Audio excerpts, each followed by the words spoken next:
You know, December may be known as the month where Santa makes his list, but what about the podcasters? We make so many lists this month, too.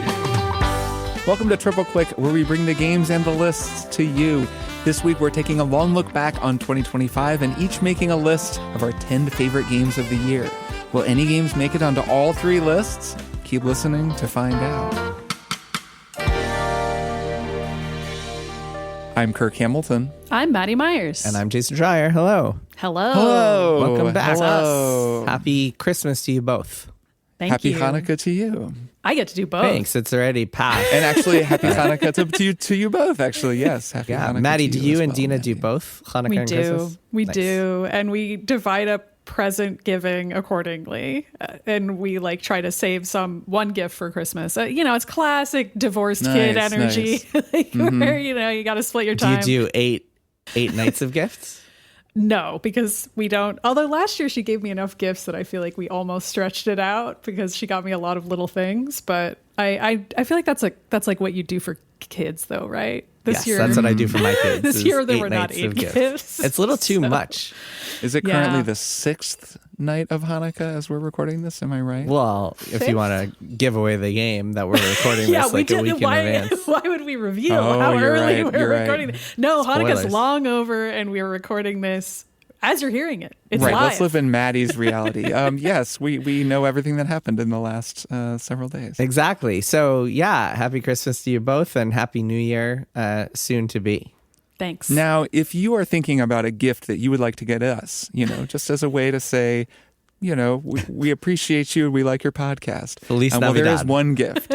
There is one gift that you could give us, the gift of a Maximum Fun membership, which honestly, when you think about it, is a gift you're giving yourself because what you get bonus episodes of Triple Click. You get to support, creator-owned media. You get to support independent podcasting.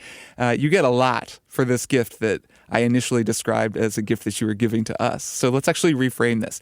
If you feel like you didn't get enough gifts this holiday season, get yourself the gift of a Maximum Fun membership at Or a friend. MaximumFun.org/join. And you'll get a bunch of bonus episodes of our show, including a recent Beans cast, a spoiler cast on the first season of HBO's The Sopranos, a really wacky musical comedy show about a family of ne'er-do-wells in New Jersey. And coming up, you will also get a bonus episode similar to the episode you're about to listen to, where we list all of our favorite non-video game things of the year: movie, book, album, podcast. And we're actually going to add newsletter. We just added it at the last minute because there's a lot of good newsletters out there. So you'll get a lot of recommendations for non-gaming stuff. It pairs very well with the episode you're about to listen to. And then, of course, a lot of other bonus episodes that we've recorded over the years. MaximumFun.org/join. Please become a member. Thank you so much to everyone who is a member and who supports our show. You make it possible for us to do this thing. One more thing, scheduling. We mentioned this last week, but to reiterate, we will be off next week. There will be something in the feed, probably a bonus episode from earlier in the year. And then we will be back with our predictions episode on January 8th. We'll be back the week after New Year's. So we'll be taking next week off. All right, it is time to talk favorite games of the year. It was a really interesting year. Jason, you're driving this episode, right? Why don't you take us away? Yeah, I mean, so I'm just gonna throw it to you, but yes, we each picked our 10 favorite games of the year. Unlike other podcasts, we don't really try to narrow down a singular game of the year. Instead, we all just pick our favorites, and then it's fun to see how many games are on all 3 of our lists. In previous years, there are typically like 2 or 3 games a year that are on all 3 of our lists. I'm excited to see what makes it. This year, I have a couple of guesses. Yeah, we'll see how I it think goes. we might have some strong estimates as to what Yes. those games might be. Yes, some heavy favorites. So yeah, let's do it. Kirk, why don't you start with your 10, and we'll talk about them in order. And then if Maddy and I also picked a game, we'll kind of chime in with some thoughts as well. Nice. Well, this is my list. It is in order of name length, which I like to great do. tradition. Though I will say that this list, it's like not actually a very pleasing shape. it looks kind of, it's like kind of lumpy. It's not as smooth of a gradient as I've had in past years. Can you put this in the show notes so listeners can see the lumpiness of your list? I will. It looks a little like Godzilla, actually. Or that's what I think when I look at it. I don't know why I think that. Or like a kind of like a dinosaur. Sure. Looks like a dinosaur. Anyways, let's do it. Here are my top 10 games of 2025. A very interesting year. First up, Dispatch. Easily one of my favorite games of the year. Was this game on either of your lists? Yes. Almost made it. Truly, Ooh, it was really almost. tough, and I felt like I was going to shock you two with that.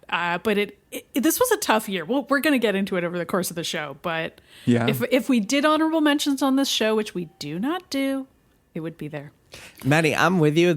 I've been doing like a 10 best games of the year list for like more than a decade now, and this was the hardest I've ever had, like narrowing it down to 10. I completely agree. And I surprised myself the most with this list, which I think you'll see as we go through it. I spent the last, month almost really focusing on this list and going back to a lot of things that I, hadn't finished, just big games that I'd played a lot of, but had more to play and like playing more and really trying to like take my own temperature about them. Am I feeling this? Do I want to come back to this? Is this actually good? And then surprise myself with what I wound up picking. So yes, Dispatch, my first pick. I don't know, what else do we have to say about this game? We talked about it a lot fairly recently. Yeah, I mean, it's a great story of just like a found family of misfit supervillains or reformed supervillains who are now trying to do the right thing and get close to each other. And it's just it's almost like it would make our best TV show of the list if it were that. That's kind of the territory and it's in, because it's mostly watching. You're not playing a ton, but the writing and the directing, it's just so sharp and confident. I really love this game. Great look, great music. Right. Music is great. The acting, of course, is wonderful. I mentioned that I actually really liked the dispatching gameplay. And yeah, I think this game made me laugh so much. I mean, not many video games at least are that funny like that, but this game really is very, very funny. The script is so funny, and just I like to laugh. It's nice to play a game where I'm just like constantly delighted and laughing. And so yeah, Dispatch, easily one of mine. Okay, next, a game that I think really deserves to be here, and that was part of this process of going back and like replaying things and really thinking about what I valued this year. My second pick is Sunderfolk, the Dreamhaven cooperative, sort of Gloomhaven-like that I played a fair chunk of, but not a ton. But I just found myself thinking about it so much throughout the year and wanting to come back to it with my tabletop group, with the friends that I played it with, and just being really impressed by this game. So Sunderfolk was made by Dreamhaven. This is a bunch of ex-Blizzard people. It has that Blizzard polish. And to explain it really quickly, because I'm guessing a lot of people who are listening haven't played it. It's kind of like a Gloomhaven game where it's a role-playing game where you go do dungeon crawls cooperatively with your team, and then you also go back to town and you do some role-playing and like party optimization and make some decisions, and then you go back into the town. So it's kind of those two modes. And you play the whole game with your phone. So it's a video game that runs on a console or on a computer, but because you have your friends over and each of you is controlling a character, you control it with your phone. And there's not a lot of real-time controls, though you can like move a mouse cursor around with your phone. Most of what you're doing is like picking your turn and playing cards and kind of coordinating with one another to make your moves. A helpful comparison might be Jackbox, which also uses the phone as a controller. Yes. I think a lot of people were confused when this was first announced that it was a mobile game, but no, it's that the phone is your controller. Correct. The phone is your controller, and it's nice because you can play with 4 friends very easily, even if you don't have 4 controllers. And I would say it's like an evolution on what Jackbox does, because I believe the phone talks directly to the game system. Like it gets on your Wi-Fi rather than going through a website, which allows for a much lower latency play experience. And honestly, like for us at least on my home internet, an incredibly polished and remarkably cool one. And part of the reason that I loved this game was because it was new. I mean, I have played Jackbox games and those are fun, but this is different and it was really slick. But also, I just think it's so cool. And a lot of my games actually wound up being co-op, like couch co-op games where you sit in a room and play together. And like, I think that's a really great thing that video games offer that kind of it's like a new little sub trend that stands so far apart from like a lot of things that video games are doing that I don't like, including all the gambling stuff, the weird free-to-play crap, the feeling of like slopification that's happening to a lot of video games. Like this beautifully polished, innovative, interesting couch co-op role-playing game, I just thought it was so cool. Like I know it didn't sell well. I know that Dreamhaven is not happy with how either of their two games they launched this year did. That makes me sad because I think this game is so cool, and it's just rare these days that I play a game where I'm like, I've never really done this before. This is a new thing, even though it's remixing, a lot of in some cases very old gaming ideas, like from tabletop gaming. So Sunderfolk is my second pick. So I think that I don't know, not to get in too much into the business and the marketing of it all, but looking at Sunderfolk and having played a bit of it, the thing that really hurts it, I think, is that the characters are all these just kind of like, not generic, but kind of boring looking animal bears and geckos and whatnot, as opposed to the Blizzard style, or at least the Overwatch style, characters that you can really sink your teeth into and get to know and talk about on social media and stuff. I think if this game had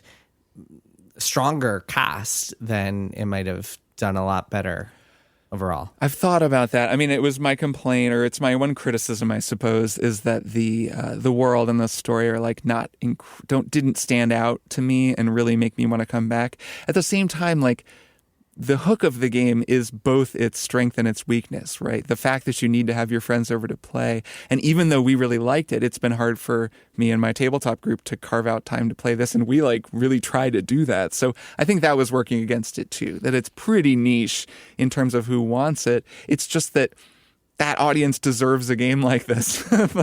And it really is a very cool example of one. Okay, so moving on to my next longest game title, I have I have a lot of confidence that this is going to be at least on one of your lists. Blueprints is my next. It's all three, baby. We all picked this one. Come on. This would have been pretty shocking if it hadn't made both of your lists. So yeah, I've talked a lot. Blueprints, let's talk about it a little bit. Yeah, I think what's appealing for me about this game, or what's really made this game stuck with me, is that it's like a strategy game that's hiding a puzzle game that's hiding a massive story and world and lore, like a novel's worth.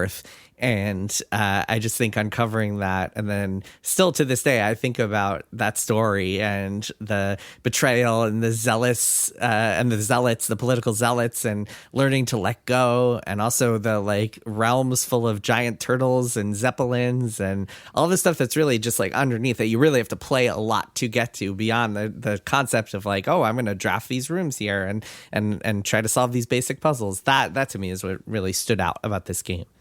Yeah, I agree with all that, but I also really love how the game forces you to unpack your expectations every time you go in to play it. And we talked a lot about the RNG of the game and the frustrations of that. And I feel like I was subject to worse RNG than your average player. Oh yeah, that's right. I was cursed, but I actually found that experience really cool. And I looked back on it a lot this year and thought about it a lot, and how cool it was, and how I felt like I knew the mansion so well and knew so much about what was happening by the time I got to the first of multiple endings, that was a really cool experience to me too. And I think it's really striking that the game is so effective at telling that story and having so many mysteries that you can still solve even when you aren't quote unquote getting to the end, or solving maybe the puzzle that you started a run planning to solve. And just having to undo that mindset repeatedly while playing, I think was good for me, almost like a mindfulness exercise or something. I really liked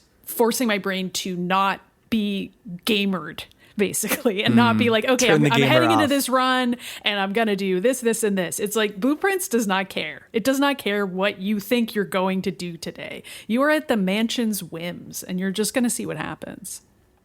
That's funny. Yeah, I think that something that I liked about the game was actually the period of it where I was really playing the game part, which is a little later. And when I'd really mastered, I had it so that I always got let's see if I can remember the names of the rooms, the studio, and I always had a bunch of gems at the beginning, especially when I was like using the vault and some other, ways of saving gems for the next day. The studio then, which would let me re-roll. And then I'd also worked out the commonality of rooms that I needed. The greenhouse, using I think, does that. Is that the green or no the conservatory? The conservatory. Yeah.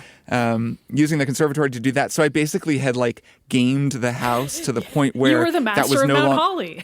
exactly like what you were saying, Maddy, was then no longer the case. And so then it was incredibly fun to just wring everything I could out of it and solve all the last little puzzles and feel like I had control over my destiny.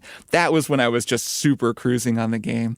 And then, yeah, to echo what you said, Jason, I think the fact that this story, that this world forces you to really learn it on your own, to study, background drawings in order to understand what the mode of transport was and to figure out where each of the nations was located and what their history was, that just forges such a relationship with it in my imagination in a way that books really can do, because you have to picture things as you read the book. And then actually, in the way that fan communities almost do. If you read a book and then you go onto the fan forums and you're talking with people about it and sharing your theories and doing a bunch of sort of lore spelunking, that's when you start to do that same thing. You start to build that same relationship.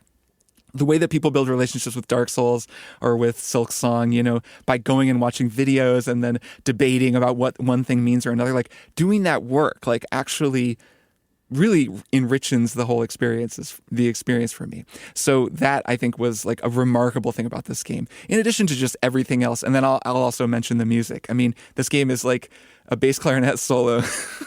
Triggin Gussett's music is so freaking cool. And I think that was a really bold choice to go with this really atmospheric and sparse jazz for the soundtrack. It just doesn't sound like any other game. And it's one more thing, I think, that Tonda Ross, the game's creator, just brought to it. He's a visionary. He has a very strong idea. It's not like any other game. It's its own thing. And it's a masterpiece. It's an incredible game. Fun fact, you guys might remember this, but he told me back in April when the game came out, he told me for a Bloomberg interview that he spent about the first 4 years, most of the game was finished, or really all of the base game was finished. And then he spent the next 4 years just adding more and more stuff. So all the stuff you find in the depths of the games, from the Sanctum keys to everything that comes after, the blue doors, everything that was just all added because he just kept going and going and going. Some similarities to Silksong, right? Some similarities to that. I'm having fun. Let's keep this thing rolling and see what happens. He told me recently that he related to the story I wrote about Team Cherry. Yeah. Interesting. I wonder if that game will make any of our I wonder if we'll make our own. It's hard to say. I'm going to keep moving. This next one I think is going to be just mine, and that is Split Fiction, another co-op game that I absolutely loved. I played through this with my good friend Dan, who lives in Massachusetts. We played the whole thing online, and this was my first time playing all the way through one of these Hazelight games. I guess that's not true. This is my first time in a while doing that, because I did play through A Way Out with Emily, which was pretty fun. This was much more fun. And one of the reasons is actually that Dan is more familiar with video games, and these Hazelight games are quite difficult and require quite a bit of you. And playing through It Takes Two with Emily was a little bit more of that kind of helping your significant other along through some fairly difficult sections that you really have to get through, that require kind of aiming a gun and shooting, or steering a car, or doing things that are a little harder for people who don't play a lot of video games. So Split Fiction is certainly designed for people who play video games. It is quite difficult at times. Then again, I found the difficulty to never actually be as hard as it seemed. If a boss killed us once, we always got it the second time. So we never got too frustrated. And really, it was partly a wonderful experience just because I miss my friend Dan. We used to live in the same city. Then he went and betrayed me and moved across the whole country to stupid Massachusetts. Who even lives there? No one, I think. And so it was just nice to, meet with him regularly and have this thing to do. But also, I think this game is just incredible. It's so funny. It's so full of spirit and joy and inventiveness. They're constantly trying to blow your mind. Joseph Fares, the director, and really everyone working at the studio clearly are just like taking pleasure in showing you something you've never seen before or surprising you. The game shifts modes every like 15 minutes. And the finale is just gobsmacking. It's so freaking cool. Like, it's so, I again will not describe it just in case anyone hasn't played it, because realizing what they're doing and then watching it all take place in front of you is just like, it's show-stopping. It's really incredible stuff. So I'm really excited for this studio, just that they exist. This game is super cool. It was easily one of my favorite gaming experiences of the year. Cool. Makes sense. It's interesting how this game is kind of also cracked out beyond gamers in my experience, or at least the Joseph Fares games, the Hazelight games do in general. Like, my trainer at the gym like played It Takes Two and now is playing this, and nice. He doesn't play anything else. It's just I just found that to be interesting. I could see that. I mean, they're really special. They're really special games, and it's an experience that you share with another person, and that makes it really cool. You know what? I think that maybe this whole AI thing is like going in the wrong direction, and actually what we really need are to interact with more people. What? Just going to throw that out there. It's a thought I had right now. Controversial. Hot take. I know. I've never thought that before, but actually maybe like real people and doing things with them is like, that's where it's at. That's where the future is. Okay, next game is another game that I couldn't stop thinking about and kind of kept coming back to, and wound up putting on this list because it deserves to be here. And that game is News Tower. Did this make either of your lists? It didn't, but I totally get it. Wow. Yeah. There's so many good games this year. It's like going to overwhelm me this whole episode. How you two are going to have games I loved on your list that I couldn't fit on mine. Yeah, I think that will be true for me as well. Yeah, this game, there were a couple of the big Sony open world games that were at this name length point in the list. So that's why they had to come or go, and they would have made for a more pleasing looking list. Ghost of Yotei, or actually Death Stranding 2. Which really should be how you decide this. Is right. The aesthetics of the list itself look good. Yeah. you joke, but sometimes I'm taking a game off and I'm like, but it makes the list look so good. Well, at least News Tower is a great game. So News Tower is a great game. It was Maddy's One More Thing recently, but I jumped in and talked about it some as well. This is a newspaper simulator. You start in the 1930s. You are dispatching reporters. You're managing your page layouts and where to place what. You're deciding what to cover. You're trying to appease special interest groups. All the while, New Cool Collective, the Dutch jazz group, is playing really great jazz in your ears. And it's such a great game. Like, the more I play it, every time I play it, I find it very pleasing. It gets quite challenging and complicated as you're really trying to keep up. And I think that's like a neat feeling. And then the overlap with, this world that the three of us come from, the world of journalism, is just so in the 1930s, neat. The way, just like we them. all are time travelers. And we all and especially the history of it. That given that I've spent so much time, I mentioned the Gilded Age. I've really been enjoying that show, and then also the Death by Lightning, which is set in the same time period, the sort of 1880s. This is not that long after that, even though that 40 years was a massive 40 years just in terms of technical innovation. And like, it's just it's really cool to be back at this time period, like to be going back to closer to that turn of the century time period at the end of the 19th century, beginning of the 20th. And so it is really cool historically. And then, Maddy, you mentioned this, but the fact that all of the news stories are like real things that happened, and it's like a little abstracted, but you do feel yourself sort of moving through this time period. It's really cool. I mean, it's a very common thing that as you get older, you just get more into history, but it's happening to me. I'm an unk who loves history, I guess. That's just my fate, and I'm embracing it. So I really loved News Tower. That is my next game. All right, I will keep going. Next up, Donkey Kong Bananza. Either of you got this one? No, this is very close to being on my list, but did not make it. We're going to keep saying that. I had a feeling just from the way that you two talked about it, and I know that I played a lot more of it. This is yet again another co-op game. This was a game that I really loved because Emily and I played through the whole thing together. And this game gave my wonderful wife who is good at many, many things, but is not great at video games, something super fun to do and was a great game for us to play together. So I think that I could see the co-op in this game actually ruining it for some people who want to have a little bit more of a focused experience. I've mentioned it before, but in this game, of course, the main player plays DK, Donkey Kong, and does all the punching and destruction and puzzle solving and platforming. The other player controls Pauline, who just sits on his shoulder and is essentially like a shoulder turret that just rains destruction on the world. And so if you want, and you're playing the co-op character, you can begin just mashing buttons and like blow a crater the size of a moon into whatever you're doing. You can destroy bosses in seconds. And it kind of changes the game significantly. But for us, it made it actually very, very fun. So I just loved playing through this. We're very close to the end. We just, for a long period, we'd just be like, well, let's play some Donkey Kong. And then we would just kind of crash through it for a while and destroy things. It's a really inventive game. It is constantly introducing new ideas. Back in our triple play, we talked about this, where the move set that DK and Pauline have is fairly limited, but the world is so interesting, and they've designed so many types of challenges and new abilities into the world. You know, you'll you'll grab a chunk of the earth, but when you hold that chunk of the earth, it makes you fly. And then suddenly the whole level changes because now you have this ability to fly based on one part of the world that you can pick up. And there are a lot of things like that. So this is just like Nintendo at their best. It's such a great game. It was the most fun I had with the Switch 2 this year, and I loved it. Yeah, just one quick thought. I think I mentioned this on the show before, but like the thing that I think held me back from putting this on my list is just the lack of challenge. It just it really makes it feel like you're kind of going through the motions, as fun as it is to smash everything to pieces. I get the co-op angle though for you, Kirk. That really changes the game. Yep. Pun intended. Yeah, I found the challenge to be mostly located in the challenge rooms, those side rooms, the shrines, as you call them, I think, Jason. Mm-hmm. And like there are a ton of those, especially if you go back and try to do them all.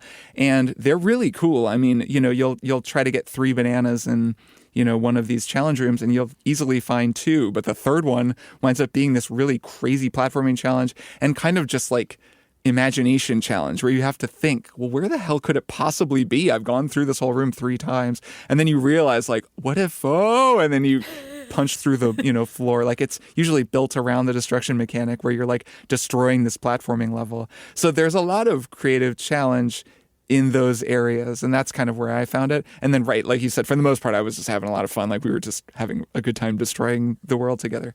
But yeah, I could see that. Okay, next game, fairly confident this is going to be on one or both of your lists. Hollow Knight Silksong. Mm-hmm. Yeah, you know it. It's on all our one lists. Of you talk. I've been talking a lot. Sure. Yeah. I mean, I think for me, there's a moment that made me feel like, oh my God, we're playing one of the best games of all time, which is if you're in the Hunter's March area and you kill one of the giant warrior ant things, and then you just stand there, a trail of small ants will grab the warrior ant's body and just carry it away. And there's no reason for this to be in the game. Like, there's no gameplay attached to that. It's just happening in the background. You will probably miss it if you're not slowing down and just soaking in the world. But it's the type of thing that makes you feel like, wow, this is a game. This is a world that you're exploring that just exists with or without you. It plays by its own rules. It has its own languages and thoughts and mechanics and currencies. And I think that is just kind of the theme of everything in this game, from the difficulty to the way you move to the things you discover and uncover. And a lot of people complain that it's punishing, but to me, that is just, it goes hand in hand with the joy of it all, with that feeling of like exploring this unforgiving world. And Hornet has, the main character has this great line late in the game where, she talks about how this strange land, I'm paraphrasing, but she talks about how this strange land is unforgiving and dangerous, but she's learned to appreciate some of its beauties, or she's discovered its beauties. And that to me is Silksong in a nutshell. It's a really special game. Yeah, the character moments in this game really make it wonderful, and something that elevates it above Hollow Knight, for me at least, which famously I've never completed and maybe someday will. But this one was just a joy to get through, as difficult as it is. When it comes to playing a difficult game, for me, and I think for most people, you got to really enjoy spending a lot of time in the world, and even enjoy the repetition of seeing the same environments, the same enemies over and over again. They have to really be fascinating to you. And they are here. They're visually fascinating. And also the characters are fascinating as well to talk to and to just be around. They're weird little guys, as we say. They're fun to look at. They're fun to watch. And they're just cool to hang around. And Hornet as a character, I love her. She's wonderful and entertaining and comedic at times and dry. And I don't know, that really made the game for me and made me just love spending more and more and more time in it. Yeah, I'll just second everything that you both said and add, I guess, that I also really liked all the set pieces in this game. That was something that Hollow Knight didn't do as much of. And there were just these sequences in this game where, Mount Faye comes to mind as a somewhat earlier one where you have to climb this mountain. And it basically becomes Celeste for, the duration that you spend trying to climb this mountain. They introduce this new mechanic of the cold. You can only be out in the air for so long. It's really hard at times and really maddening, but there's this feeling of trust that I developed because I knew I could do it. And I knew that it was arranged such that I would make it to the next warm area, and be safe just in time, and probably just in time to not lose any health to the cold if I could just do it perfectly. So I trusted that that was what was required of me and that I wasn't missing anything. And that gave me the space to really practice it and get better and better at it. And I just found that so pleasing, along with, of course, Chris Larkin's music. Building the music on Mount Faye is this grand, epic, slow burn. But as you get higher and higher, it gets more and more exciting. The wind is blowing harder. You're climbing this mountain and you're working your way up and you get so pumped. And then you finally get to the top and you get a really incredible reward that feels worth it. And that kind of design, that standalone set piece design is something that, is so hard to do and must have taken them a lot of work to get it right, but also is something that Hollow Knight didn't do quite as much of, where there's a standalone set piece sequence that feels like a little story that you get told. Silksong does it 10 times or something, in addition to all the other things that it does well. And yeah, I agree. This is a game like no other, one of the greatest ever made. I loved it so much. I'm excited to replay it in 2 or 3 years and hopefully remember how to not be terrible at it so that I don't suffer my way through Act 3. But yeah, a great game. All right, I've got 3 more.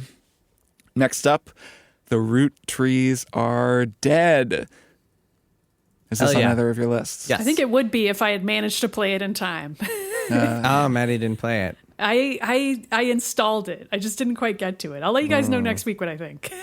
It's just next week. I tried to play a lot of games, okay? No, I get it. I get it. I was also scrambling this week to pick up a few final stragglers. The Roottrees Are Dead. It's a game. It's a deductive game. You are in charge of genealogy. You have to put together a family tree of this wealthy candy empire family called the Roottrees, and it's sort of Obra Dinn style in that you have to figure out who each person is based on their picture and a name and then an occupation. And it also, just like Obra Dinn, it dings every 3 or so and it tells you that you got them right, locks them in. And you do so by exploring the internet, reading magazine articles and conspiracy theory blogs and all sorts of other good stuff, fan sites, and just kind of using logical deduction. The game trusts you to be able to figure out the mystery without holding your hand too much. And it's super fun. There's a lot of just deep stuff in there, good stuff in there. And then on top of that, the version released this year is a remastered version of a free itch.io game. And this one also includes a whole nother kind of pack of mysteries called Roottrees Mania, which is set 6 months after the Roottrees Are Dead. And it's got a whole bunch more. It's also very hard. And it's just good stuff. This is one of those, as a sicko for logic puzzles, I just could not stop playing this game. Yeah, I loved this game as well. And really, I kept coming back to it throughout the year. I still haven't done Roottrees Mania, the very challenging you're extra in mode. for a I'm treat. excited. No, I certainly will. I definitely will. Because I came back to this just to kind of sit in that room again. You're in the game, you're kind of in a room. and in the room is your computer and the little genealogy board and, a couple other things. But you're basically just on your computer. And I was really just struck by, exactly, by how well this game simulates that work, the work of, I guess, investigative reporting or like investigation, where you do a lot of it on the internet. And the way that this in-game internet works is so fascinating and fun. I mean, it really is remarkable how cool of an experience that is. And again, how different it feels. There are other games that have been made that take place within an operating system. There are other in-game internets that exist, and they're always pretty fun. I'm thinking of Cyberpunk 2077 for whatever reason, where you can get on computers in that game and like get on the internet. Or I suppose Grand Theft Auto always lets you do this as well. Yeah. And like that's a really cool thing for a game to do. But it is always like a bonus thing in those games, because those are big open world games where they're just adding an internet to make the world feel more alive. Where in this case, it's the whole game, and building a game around an internet that you can like functionally search through while allowing for like different kinds of websites, publications that you can download, like old news sites that you can look up, other reporters who are out there like writing stories about news events that happened, and like the way that it's all arranged on these keywords so that you can like film this whole kind of like, or create this whole like mind matrix where you're like holding it all together. As it starts to come together, it's just a really amazing thing. And similar to Blueprints, because you do it yourself, you just wind up knowing everything about this weird family. And like, they are an interesting family and they have some interesting secrets, but they're kind of just a family. Like, they're just a candy family. And yet I found myself so like, I'm like, oh, that motherfucker again, This friggin' whenever like charlatan. the black sheep, cousin comes back into the picture. Yeah. And it was just incredibly fun and well put together. And like, yeah, I just want more games like this because it was so neat. Two quick thoughts. One is that unlike actual journalism, when you play something like this, you know that you're going to have a neat conclusion. You know you're going to be able to find all the answers. So that makes it all the more satisfying. That's true. In real life, you're not just like... You could just go down a rabbit hole and be like, nothing. well, this isn't a story at all. Yeah, exactly. You could spend months on something and then it just dies for all sorts of reasons. And then the second thought is, the more I play games like this, Kirk, in the way you're describing, where you're just kind of, because you are figuring out the story yourself, piecing it together yourself, you just kind of, it gets burned into your head. The more I just lose my tolerance and patience for the games that just talk at you with cinematics and endless cutscenes in the kind of traditional AAA style. And I think my list certainly reflects that. But also, I just think games are capable of storytelling in such better ways than what we've seen, and games like Blueprints and Roottrees and even Silksong just, I think, are really just reflective of how good video game storytelling can work. Yeah, I agree with that. And actually, at the same time, my next pick does tell stories in a more cinematic way and with more talking, but it also is one of the most remarkable narrative video games I've ever played, and that is Kingdom Come Deliverance 2. This game does have very long cutscenes, as we mentioned in the recent bonus episode that I recorded with some special guests. It's like more writing than maybe any game ever. Every conversation is 3 times as long as you would expect. There's so much dialogue. Than any game ever? What about what I assume will be the next game on your list? Or at least... Okay. It actually might have more writing than that, purely in terms of volume. But okay, that's fair. The next game on my list also has a lot of writing. But I do think that Kingdom Come is doing something fascinating and unusual. And this is something that, I talked about with Liam McIntyre, Tom Bissell, and Matthew Burns in a bonus episode where we talked all about this, and it was a very fun conversation. And like, there is a reason that people like those three, and in particular, Tom Bissell, of course, a wonderful writer who has been writing video games now for many years, on that episode, he was talking about how like he finds very little joy in narrative video games at all anymore, and this is the first one that has made him feel anything in like 10 years or something. And how the narrative of it, like the choices they made, the boldness of the storytelling, the moral chewiness, I think maybe was the term that he used, like the morality and the verisimilitude of this world, it just allows them to do something with storytelling that you very rarely see, especially in this kind of otherwise, AAA looking open world action role-playing game. And that makes it remarkable. And just the historical elements of it, again, to out again, this is like a game that has made me fascinated. You're really sounding hip today, Kirk. I love it. I love it. This is a game that in the early. Wait, I'm sounding unhip. I'm old. I'm into Yeah, but history. you know Use of the word new unk. terms for how unhip we all That's are. the most unk fucking thing you can possibly do Yeah, is we're to know actually- the we shouldn't word even for how say the uncool word you are. No, because if you were really uncool, I see. you'd I be get like, what you're saying. Square. Like, Right. That's true. Yeah, I'm not a hep cat. I'm a square. exactly. Cool beans.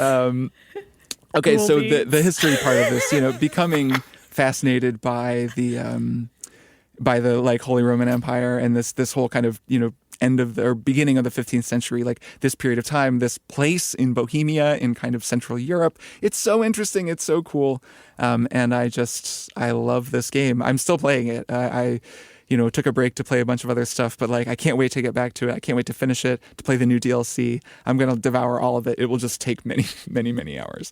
So to my final game, speaking of I'm going to devour it, it will just take many, many, many hours.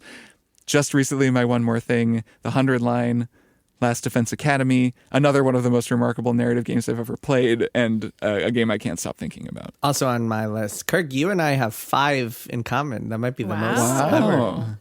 That might be the most, that might be the most crossover. Well, that's cool. That makes sense. We do make a video game podcast together. We have some similar tastes. But it sounds like Maddy only has 2 of those. So we only have 2 that the 3 of us It's all true. have. There's only 2 games that the 3 of us all liked this year. Yeah. But that makes sense. They're the 2 I would have thought they'd be. Yeah, Blueprints and Silksong. That tracks. They're definitely the 2 games I'd say, that it felt like Triple Click liked the most of the year. Anyways, I don't know. I just did a really long one more thing about this. This is a totally amazing visual novel / tactics game with a story that like becomes more and more crazy the more you play it, that eventually becomes maybe the most ambitious video game story I've ever seen, right alongside Kingdom Come Deliverance 2. I don't know, Jason, you've played like all of it. You've gotten every ending. What are your thoughts on this game? Yeah, my count is 166 hours. I've gotten every single ending.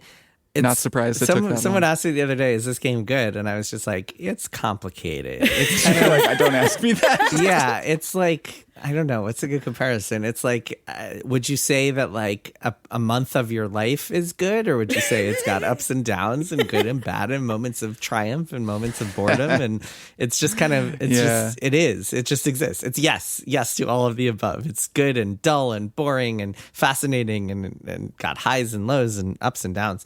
It's quite an experience. I think if you are going to see it all, you have to be willing to put up with some bad moments. Some of the roots in that second portion of the game are pretty bad and certainly tedious at best, and others are incredible and just like sights to be seen. And the overall picture, since you're spending all this time with the same group of characters, you just feel like you're hanging out with your buds the whole time. So like even the parts that are boring, you just get to hang out with these characters you like. So that makes it work. But yeah, it's quite something. There's really never been any game like it to that level of scale and scope in terms of narrative. It's just never been done before. It's pretty wild.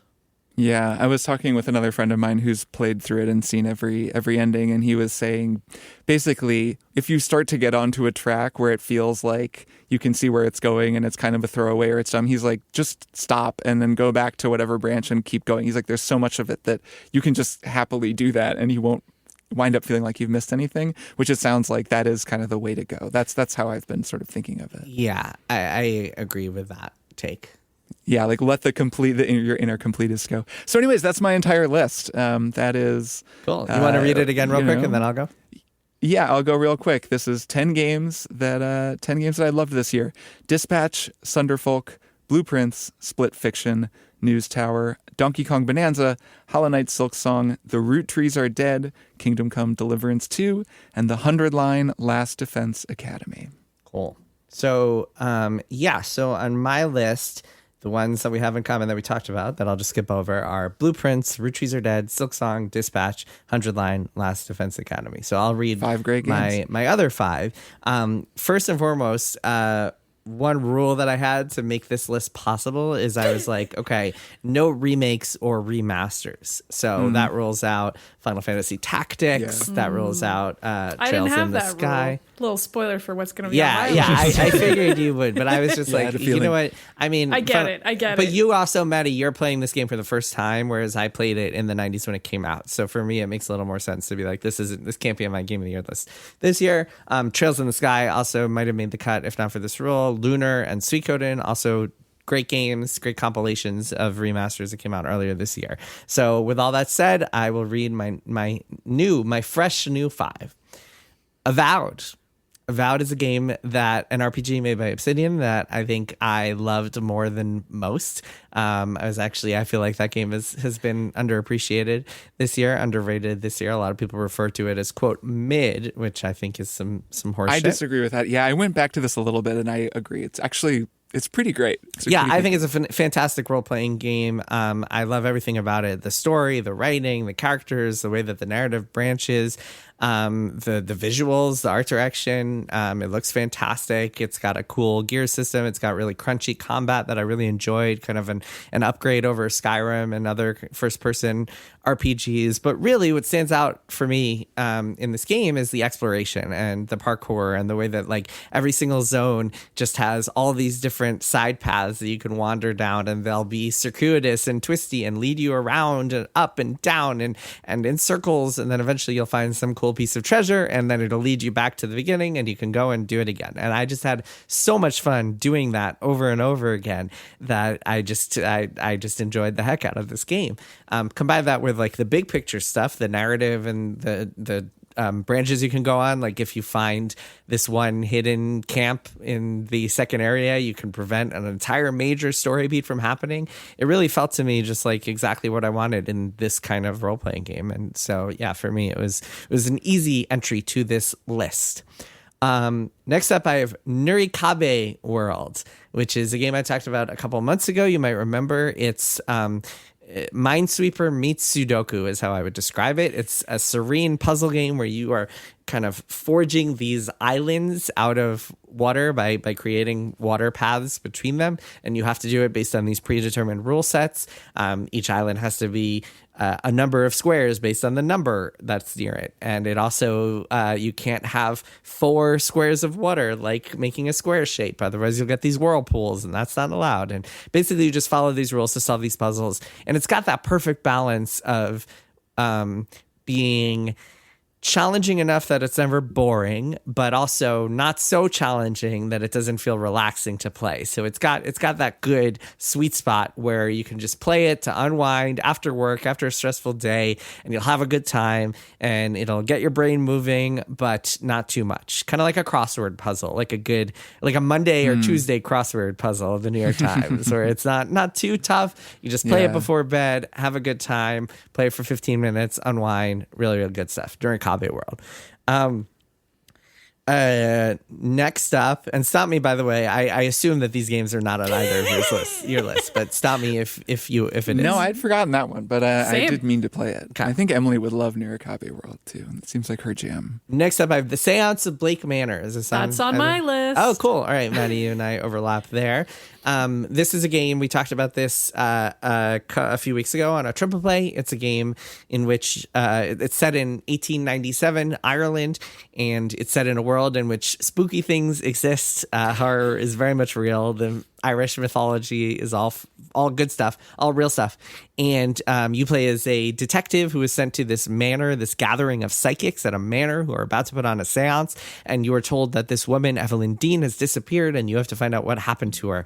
And you do that by investigating the manor and interrogating people and finding out what everyone's deal is along the way. It's just a really good story and really fun to investigate and find out all these mysteries. But I think what it has going for it the most is the vibes. No other game is, as far as I have seen, is set in this kind, like has this kind of setting, this specific a location and piece of history and mythology, and the way it teaches people like me who don't know anything about Irish history or mythology, the way it taught me all these terms and interesting ideas, I thought was super cool, and I just really enjoyed it. Maddy, you want to talk about your thoughts too? Totally agree with everything you said. I also know we talked about the stress of the time mechanic on this show, and that actually ended up being something I really liked about the game when I looked back on it for this list. It's challenging in certain ways, but it also forces you to think like a detective in a way that you might not expect, given that, as we've described, this game is pretty heavy on the visual novel side. It does a lot of the detecting for you. The lead investigator that you're playing as has a notebook that gets filled out automatically. You don't need to take your own notes. So all of that is kind of a distinction from something like Blueprints, where you really need to keep track of things yourself. But the time mechanic reminded me that if I were really investigating all these people, I wouldn't have that much time to do it in. And I really enjoyed thinking about it that way and kind of role playing as somebody who only has an hour to look through everything in someone's room and had to really look at each object and be like, okay, like what actually looks important in here? I thought that was really clever. And I just also, like you, loved the story and loved the vibes. It spoke to my inner goth teen girl. It just really impeccable. The ghosts, incredible stuff. Yeah, especially for the conversations. Like, it's tempting in an adventure game to just ask everyone about everything, but in this game, if you do that, you'll lose. You can't. Yeah. So you really have to decide, like, okay, this thing would be related to this person, and therefore I'm going to ask about that, as opposed to all these other random topics, which probably won't get me anywhere. Can I just add, I really liked this game as well, and I did finish it after our episode, and I had been kind of... Did you min-max the rest of it? It went great. I had been a little hung up on the time thing, and I still find some of it like a little fiddly, whatever, but like I really liked the story overall, and just as an update for listeners, there were definitely like huge chunks of time where I would just wait and like burn like 3 hours because I was so ahead of the game because I had been playing so efficiently. So that was pretty funny. Like I believe you both when you were saying you don't have to worry about the time that much, but it was just funny to see it play out. And yeah, I enjoyed it. Like the whole build up to the ending and to the seance and like, you know, playing it all out and solving all the mysteries. And yeah, it was really a really neat game. Next on my list, I have 2 more to go. Next up, Strange Jigsaws. Did either of you guys play this? It was my one more thing a few weeks ago. I have it downloaded yet, but okay. I also have it downloaded. This is a weird one. I'm not going to say anything about this game other than playing it is like getting a tour inside the head of a mad genius. It's pretty wild. It's short and sweet, and it's just I would say a left curve of a video game to be on this list. It's unlike any of the other games on here. Well, I guess it's a puzzle game, so I mean, if you like puzzle games as I do, then you'll like it. But yeah, people should just check it out. Don't read anything about it. Even the trailer is just like, if you watch the trailer, which you guys should watch, it's very funny because it's just like, this is Strange Jigsaws. It's a game about strange jigsaws. Right. Just all you need to know. And then last, I have a game that I'm certain is on neither of your lists called Fantasy Life I, The Girl Who Steals Time. At the beginning of the year, I would not have expected this to be on my list because it is very much in the genre of busy work games that have a lot of grinding and kind of menial tasks, in a soothing way, in a cozy way, Animal Crossing, Stardew Valley, games like that. But something about this one and the loops of it all just grabbed me. In Fantasy Life, you play as this character and you could switch between 14 different what the game calls lives, which are classes or jobs. And some of them are combat. You're a paladin, a mercenary, a hunter, whatever, fighting enemies. Some of them are harvesters. So you could be a woodcutter or a miner, chopping down trees or mining for ore. Or the third group is craftspeople. You are a tailor or an alchemist or a cook or a blacksmith, and you are making stuff with all the resources you find. So it's just this very familiar but very gracious, satisfying loop where you go and you kill things and you harvest for things and then you bring them home and you craft things with them and then you go out and and then you craft things and turn it into better stuff for your character, better gear, better weapons, better tools, and then you go out and you do it some more, faster and better, and then maybe you stop, you take some time and you go decorate your house along the way, and the entire time you were doing dozens and dozens of side quests for people where you're helping them out with their problems and getting them stuff. And it's just a good time. It looks so good. It sounds so good. It's just so charming and cute. And I don't know. For some reason, again, not a huge fan of busy working games in general, but for some reason, this one has sunk its teeth into me. It's also perfect for second screening. I think I mentioned this back when I talked about it on the show, but it's perfect for playing while you're watching something, watching football, watching a movie with your significant other or whatever. The Sopranos, maybe. Yeah, exactly. There you go. Perfect. Just like Tony Soprano, you can have a mundane life full of grinding and crafting. And it's got just a lot of fun little mechanics, like even the little mini games that you have to play when you're cooking and crafting or chopping down trees just are little blasts of fun. They're just adorable and cute and very satisfying. So yeah, that's my list. I'll read it one more time. Yeah, read it down. Blueprints, The Roottrees Are Dead, Silksong, Dispatch, The 100-Line Last Defense Academy, Avowed, Nurikabe World, The Séance of Blake Manor, Strange Jigsaws, and Fantasy Life I, The Girl Who Steals Time. All right, Maddy, you're up. That's a good list. Okay, it's my turn. I love how our lists are so us, and mine will be me to a T. Yes. So just to review, the 3 games I'm not going to have to talk about are Blueprints, Hollow Knight Silksong, and The Séance of Blake Manor. Those 3 are on my list. But I've got 7 games that aren't on you two's list. The first one is Citizen Sleeper 2, Starward Vector.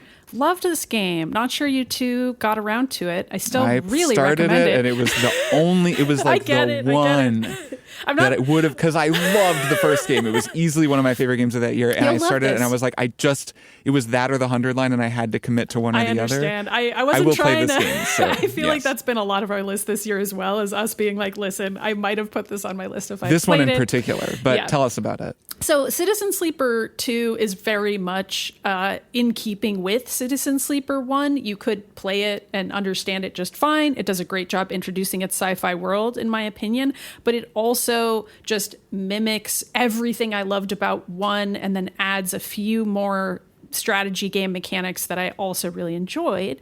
So basically, this is a world where you're kind of playing as a robot that's been imbued with human consciousness, but you are also a slave and you're on the run. And you have to be constantly like moving and escaping from your original captors. And so you have this kind of these stress mechanics, timed stress mechanics.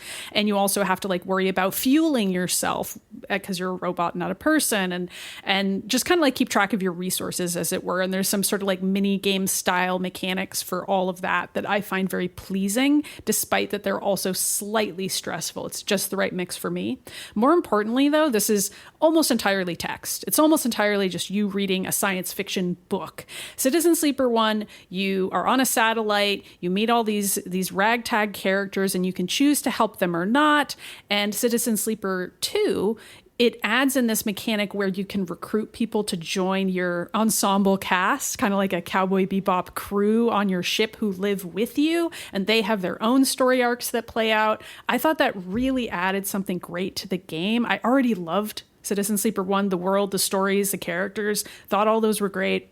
This is even better, if anything, but it's just continuing on those same vibes I already loved. So really, this is a recommendation of both games. All right, continuing along. I put these in alphabetical order, by the way, in case you're wondering how I ordered these.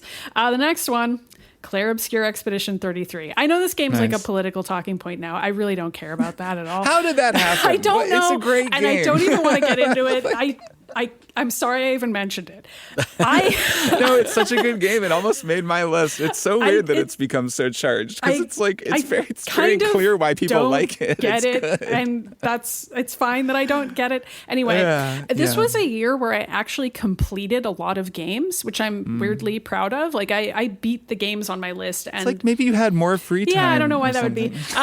So anyway, I really liked the ending of Clair Obscur. I've talked about it a few times. It's a really weird ending. It's pretty anti-player and meta, and I love stuff like that. Like, I just love a game that just breaks the fourth wall and is like, maybe you were playing a game the whole time. Think about it. Like, that's that kind of thing I'm just so into. So even though I also already liked everything leading up to that point, the fact that there's and ending, of which there are two, that really leans on that pedal, was just so my thing. So yeah, I really recommend this game. I would say don't listen to anything anybody said about it. Just play it on your own. It's a fun RPG. It's got a really cool dodge and parry mechanic, fun characters, great art style, beautiful music, really cool story. Mimes. Yeah, baguettes. It's got mimes in it. It's got baguettes. It's got a lot of French stuff.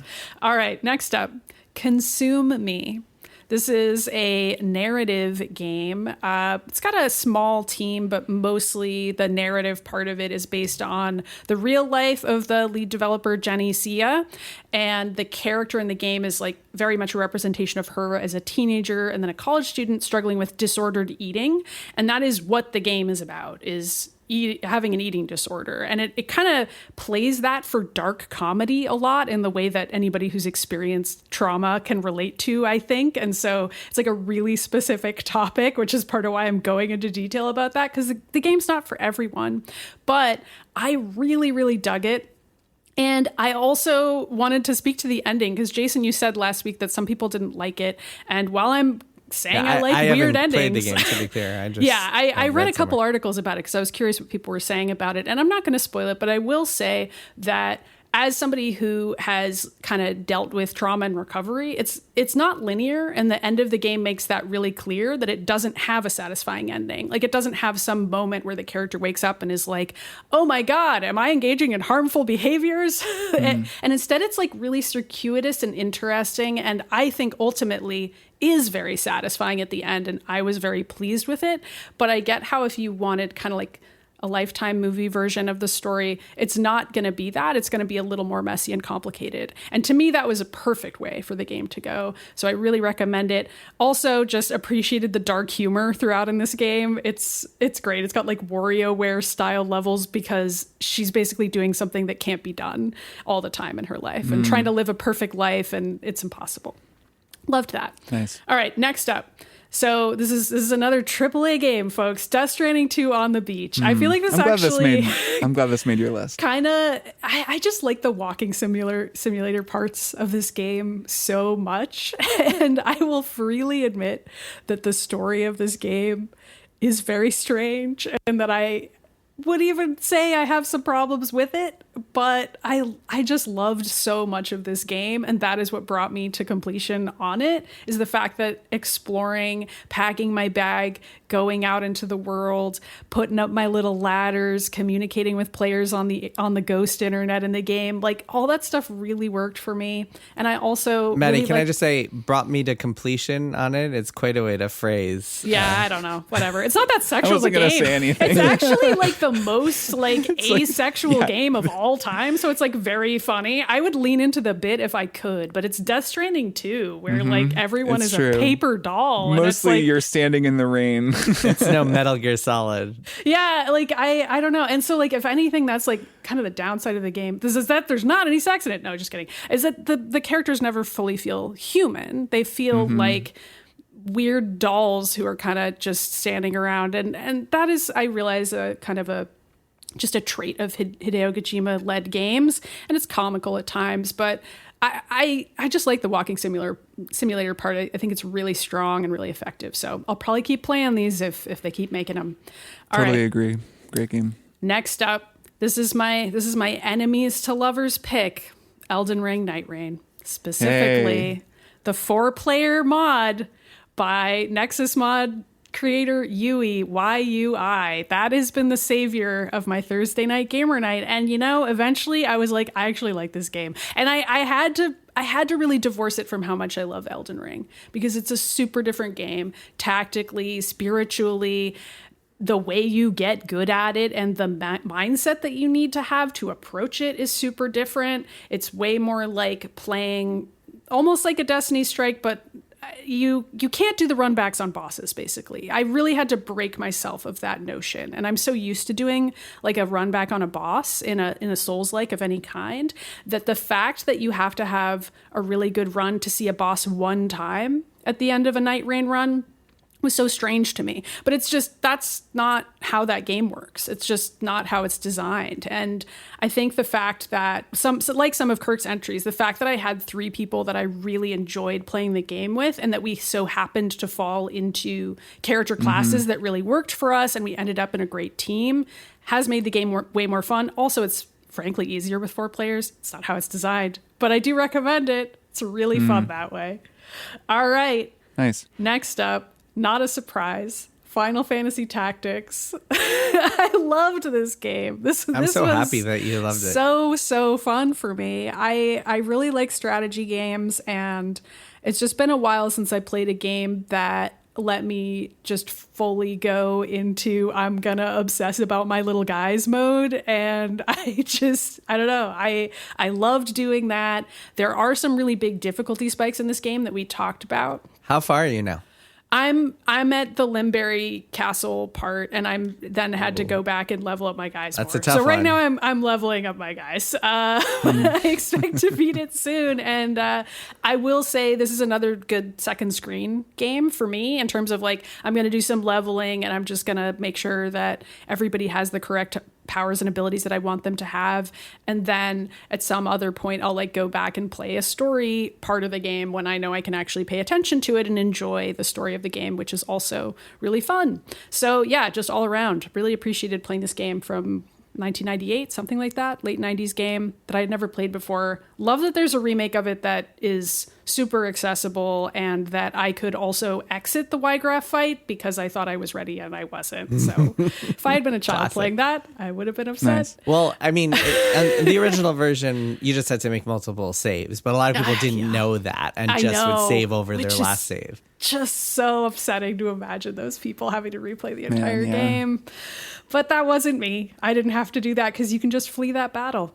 I'm so glad, even though this didn't make my list because of my rule, this is one of my favorite games of all time. So I'm very happy that that you've taken to it so much. It's so fun. It's so fun. This is a commonality in taste that Jason and I have. So I get that we're very united on this. All right. My last one was actually the game Keeper. I really enjoyed the entire time I played Keeper, and that was part of what edged it out over some of the other games that I played this year. I thought it was the perfect length. I played it over 2 different play sessions, 2 different evenings of time. Beautiful design, no words, no dialogue. You're playing as a sentient lighthouse with a little cute bird friend exploring environmental puzzles, and I just really dig environmental puzzles, even if they're pretty simple, which they are in this game. But it's beautiful, music's great, and I just dug every minute of it. And I can't say that for every game this year, so that's why it made it. So Keeper is my final game. Cool. Nice. I'm glad that made the list. I loved this game as well. I haven't gone back to finish it, but it was definitely one I wish I'd had enough time to go and finish. Super cool game. Maddy, you want to read your whole list real quick?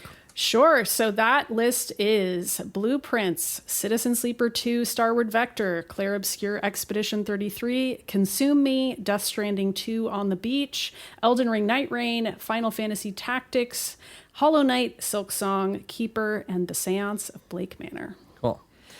Nice. All right. Those are our games of the year. Good stuff. So only 2 games across all 3 of our lists, but also happen to be cool. 2.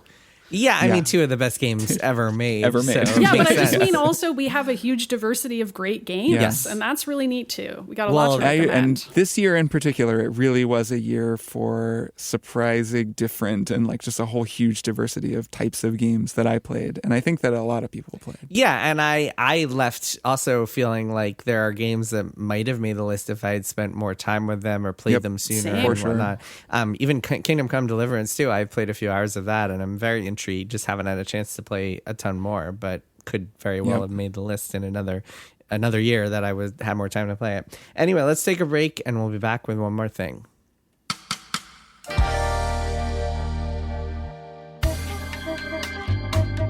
If you like too many podcasts, you'll love Soundheap with John Luke Roberts. It's got clips from all your favourite podcasts, such as Diary of a Tiny CEO. Leonard Sprague, tell me how you make your money. I go to the beach and I steal people's towels. Remember Armour. Do you remember the trend of everyone whacking themselves on the head with hammers and mallets when they wanted to lose weight? And Elty John's Lobberly Songs. I'm here today with Kiki D. Hello, Kiki D. Hello, Elton. There's dozens of episodes to catch up on, and brand new episodes going out right now. So, if you want far, far, far too many podcasts, then look for Sound Heap on Maximum Fun. Boop boop. All right, we're over 70 episodes into our show. Let's learn everything. So let's do a quick progress check. Have we learnt about quantum physics? Yes, episode 59. We haven't learned about the history of gossip yet, have we? Yes, we have. Same episode, actually. Have we talked to Tom Scott about his love of roller coasters? Episode 64. So how close are we to learning everything? Bad news. We still haven't learned everything yet. We're ruined! No, it's good news as well. There is still a lot to learn. Woo! I'm Dr. Ella Hubber. I'm regular Tom Lum. I'm Caroline Roper, and on Let's Learn Everything, we learn about science and a bit of everything else too. And although we haven't learned everything yet, I've got a pretty good feeling about this next episode. Join us every other Thursday on Maximum Fun. And we are back. It is time for One More Thing. I'm going to go first. My One More Thing was a game I played this week that came very close to making this list and that I think you both will really enjoy. So, a little bit of background real quick is that at the beginning of the week, I was like, I wonder if there are any underappreciated gems that I would have really enjoyed that I missed this year. And so I went to a website called Thinky Games, which is a website that is really cool. It's about kind of thinky games, puzzle games, narrative games, games that make you think.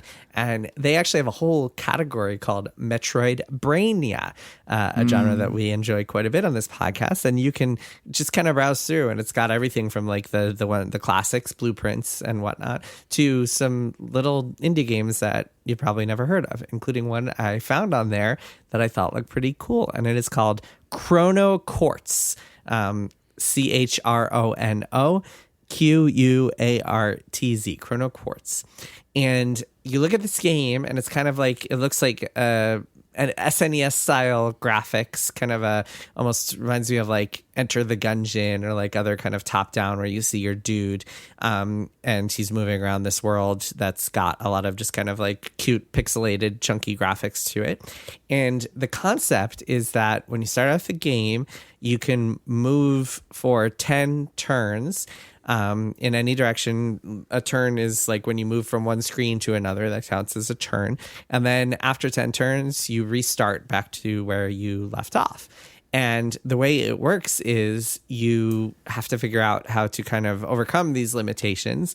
Maybe you will find the clues or the solutions to one puzzle in one corner of the world, and then you can go back in time and then use your turns to go to another part of the world and solve the puzzle after that. Or maybe you will eventually get an ability that lets you keep objects even throughout time, even throughout these loops. And so when the loop ends, you go back to the beginning and you still have that object in place. And so it works like a Metroidvania in that a lot of it is gated by knowledge. And it's really, really cool. And it's reminiscent of that game Minute, if you guys remember, where you had a minute to solve certain puzzles. Yeah, but I liked that game. like this one much better. Yeah. This one is much cooler. The puzzles are genius. Super brilliant, outside the box thinking, Outer Wilds-ish in a lot of ways, not in terms of the emotional impact, but in terms of the way that you really have to think a lot about how you're doing things and then think in just a totally like, okay, I'm going to color outside the line here sort of way. It's really, really charming and cute, and also just a blast to play through and to figure out and to solve. And it's just so satisfying when you find a shortcut that was there the whole time and you're like, oh my God, I could have just entered this at any time if I had known about it, or I could have done this thing at any time if I had known about it. And then it's really just so intricately designed in the way it all comes together at the end and plays around with these loops in a really fun way. I don't want to spoil how you finish it and what happens at the end and how you get the quote unquote true ending, but it's really, really clever.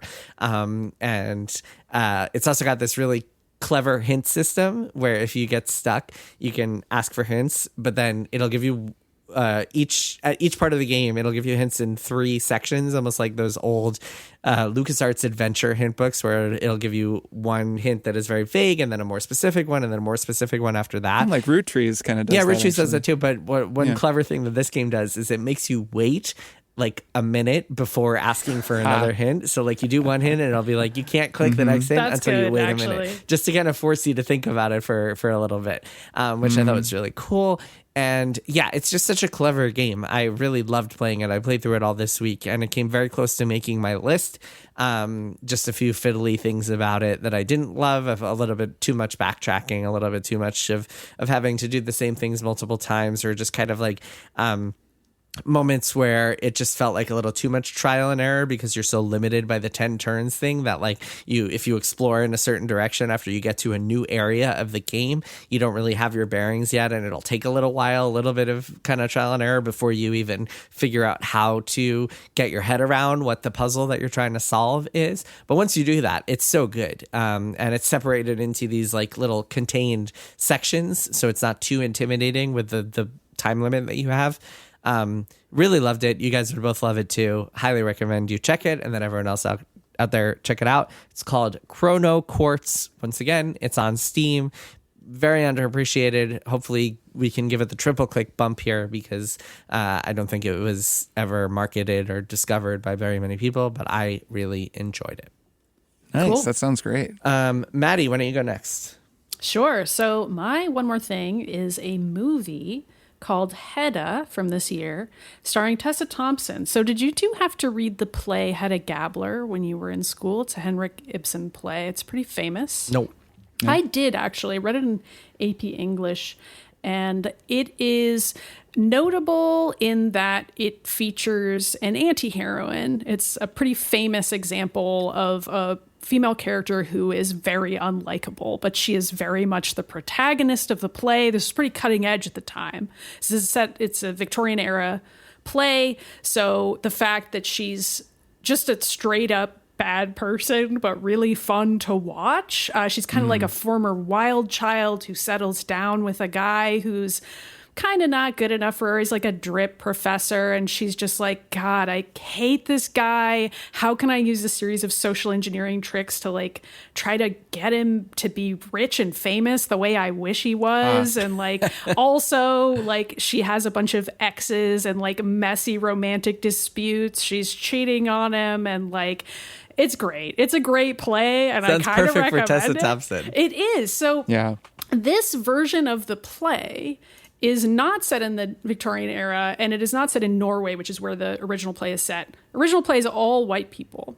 This is a rewrite of the play by Nia DaCosta that is set in the 50s, and obviously stars a black woman as Hedda in the lead role. And so that automatically changes everything about the play, because it's now about race relations and the fact that she's married to this white guy, and she kind of still has this past that everyone's familiar with, but like his friends are judgmental about her in different respects. But also they change the gender of one of her former flames to be a woman, which also completely changes everything about the play in a really fascinating way, because it's the 1950s in Nia DaCosta's version. So these women are closeted, but everybody kind of knows that they had a thing. And like the rest of the play is largely the same. I was shocked by how much of it they could keep. And I love a messy, queer female romance. I think unlikable characters and stories are delightful. I really liked reading Hedda Gabler when I was a teen girl. I thought it was a really cool play and like groundbreaking for its time. It's like kind of a famous part that women often want to play. And Tessa Thompson is just aces at this. Like you can't get your eyes off of her, and you hate her, but you're also like kind of like, this is queen shit. Like she's ruining everyone's lives, and this is so good, and you like kind of want her to keep doing it. It's so fun, so messy, and also they change Nia DaCosta changes the play so that it all happens in one night, which is perfect, because it's like it easily could have in the original play, to the point where I've remembered that it had. And I was kind of surprised when I went back and was like, oh, actually the play's like stretched out over like 3 to 5 days. She makes it all happen at one wild, rollicking, alcohol riddled party. And it's just amazing. It's great. So I really recommend this movie, Hedda. It's just Tessa Thompson being amazing. Maddy, did you ever watch Veronica Mars? Of course, we talked about it a lot. Okay, on the I'm show. just one of these days we got to do a Beans cast on we that. should. That would be very fun. But Season also, 1 Beans cast. that Yeah. I believe was season 2 of Veronica Mars was Tessa Thompson's like real first breakout you're role, right. and Yeah. she is perfect at playing this like awful yet like empathetic anti-hero type. Yeah, she's just an incredible actress, and it's been really cool to watch her career since then. I feel like I can't even think of a performance I haven't loved her in. So it's really cool to see her get to just eat up this part. Nia DaCosta, very cool as well. Oh, I've yeah. heard her guesting on Blank Check a few times, and she's just a really neat lady with a lot of really awesome ideas. Kirk, what's your one more thing? My one more thing is the Onion print edition. And that is because I've been getting the Onion print edition recently, and it's really great. And I just wanted to recommend it. For anyone who wants it, but also if you're looking for a last minute gift, I guess it's a little too late, maybe for a New Year's gift, or if you forgot to get someone a gift and you just want to get them something really quick. The Onion print edition, a great gift. It was in fact a gift from my sister to me for my birthday this year. And it's so fun, especially to have gotten it as a gift, because it's just never the kind of thing I would have thought to get for myself.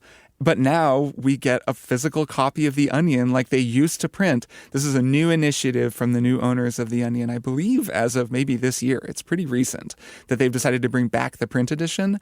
And like, it's transformative. It's so good. First off, it's very, very funny. I mean, they have a bunch of great writers working there. And it's just a reminder that like, oh, it is kind of a miracle that The Onion has survived multiple different owners. They were like owned by Geo Media for a while, if I'm not mistaken, right? Well, that's where the O comes from in Geo Media. I forgot about that. Is that true? The O is it's Gawker Onion. No, it's That's what Geo. No, what? it's Gizmodo Gizmodo Onion. Yeah, Gizmodo. Onion. Gizmodo Onion. Yeah. That's what Which the is not Geo and better. Geo Media is. It's just as crazy. Well, because really. Onion, I didn't know that. because Gizmodo Media included all of our sites, but then Onion we don't Media, have to explain the whole corporate history. I just didn't know the No, but Geo part. Onion Media is also AV Club and Clickhole, so there was those three were part of Onion Media. Yeah, that's but no funny. And now the longer. AV Club, I believe, is owned by different people, right? These have been split up or something. I guess everything they owned has been sold off piecemeal. The Onion is owned by what's his name, Ben Collins, who is a pretty big social media presence. I think he was an NBC contributor for a bit, and he I think the owner's name is Jeff Lawson, but the head director, I think, is Ben Collins. Oh, he's the CEO. He's the CEO. He's the CEO. Yeah. Like he's the head of the company. And he but not the owner. orchestrated this group of investors to buy it and spin it off and make it independent again. Yes, it's owned by a company called Global Tetrahedron, I believe is the name. Which and I is get an their Onion newsletter now. Running joke. Yes, That's the it's very Onion's much so. whole thing. Yeah, I get their newsletter in addition with my subscription, and their email newsletter is very silly. It's like a parody of a newsletter, and it's constantly it's kind of like LinkedIn. I would say it's like a parody of LinkedIn language and of the whole vibe of LinkedIn, but in a typically psychotic way. So the print edition of The Onion, though, I want to see that. So, oh man, yeah, me too. Anyone, especially my age, any oldsters like me, what else would you call a person who's unusually old? There's no other word. There's no There's other no word. other word. If only there's a slang word. Any oldsters like me who will remember the print edition of The Onion, and actually that was the way that you read The Onion. It was a print thing that you would just kind of find around, and then that went away and it went online, and it did really well online. Its headlines in particular are so funny that people love to just post them to Twitter, and then you see the headline and you usually don't even have to read the article. And of course, a lot of Onion articles are only a headline because that's all you need. But it loses a lot. And reading the print edition has reminded me of how much it loses without the print edition. Partly just because sitting down to read The Onion is very different from clicking a link, because then you usually just read the one article. Maybe you see another funny thing and it makes you laugh and you click it. It's just not the same as sitting down with newspaper and just going through it and reading all of it, which you can do. It's not that many articles, but you can read it in 10 minutes or something. But also it's just a really fun thing to leave lying around. Whenever we've had guests over, they've opened it. They're like, oh, The Onion. Whoa. And then they look through it and I see something I haven't seen before. There are fake ads that are so fucking funny. Every ad inside of the newspaper looks real, but is actually fake. Some of them will really make you pause for a second because you'll think, oh, this is an ad for a real thing. There's one and it's Xfinity, and it's an Xfinity ad and it says Xfinity, reliable internet 21/7. And like when your eye just scans over that, you just are like, oh, an Xfinity ad, because you're so used to seeing ads everywhere. And then I looked at it again, I was like, oh. And like a lot of the ads are that way. They're all really funny. There's so many great articles. I mean, it's just a reminder of how great those people are at what they do, of a whole bunch of different formats. You know, because they have print, they can do like a Pete Hegseth, Q&A that's like a big picture of him on the whole page with all these stupid answers that the fake version of him is giving. And like, it's so good. I mean, I highly recommend it, just like supporting this thing and also trying a print edition of something, because I think, it totally tracks with a bit of the zeitgeist right now. Like the internet is feeling exhausted. It's all kind of becoming AI slop, or who knows, like it just doesn't feel tangible. Getting something like this that is like curated and put together and really, really well done, it's better than I could have anticipated. It was such a good gift. So I'm just very grateful to have it and looking forward to the next edition. So that's my glowing recommendation for the Onion's print edition. They're killing it. Good job to everyone out there. If anyone working on it listens to this, like, you guys are crushing it. And anyone out there who needs a gift or who just wants to get something really fun for themselves, strong recommendation. Cool. Good stuff. Yeah, the Onion rules. All right, that is that for this week's episode. We will see all of you subscribers very soon with our best other things of the year. And to everybody else, hope you have an excellent new year. And we will see you in early January 8th, for our annual predictions episode. Hey. Very fun. Yeah, I will see you all in 2026. Bye.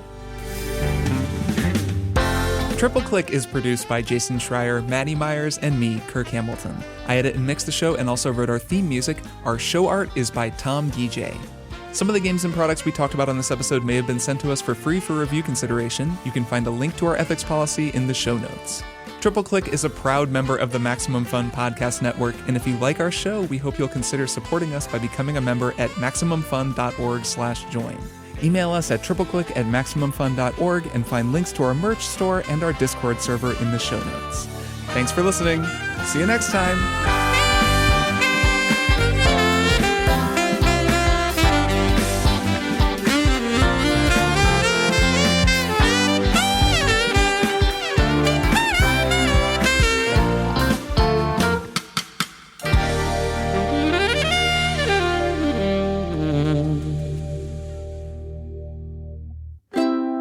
Maximum Fun, a worker-owned network of artist-owned shows. Supported directly by you.